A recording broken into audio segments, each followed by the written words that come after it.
जमात है, इसके साथ तुम्हारा मुकाबला करना बनता नहीं है। और अगर मैदान में आए तो पहले भी अपनी शक्ल देख चुके हो और इंशाअल्लाह अब तुम्हारी नस्ल तक देखेगी इंशाअल्लाह।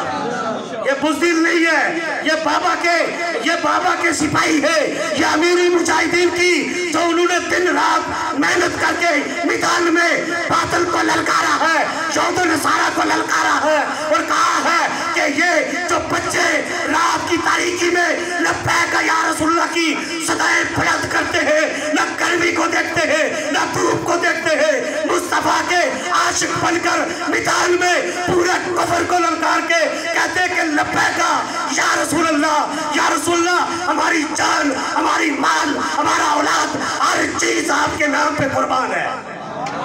इनका मुकाबला करना अब तुम्हारे पास की बात नहीं रही। और रही बात आजाद कश्मीर के बुज़दिल, ये कश्ती जो है ना, ये अब यहाँ से जा रही है इंशाअल्लाह।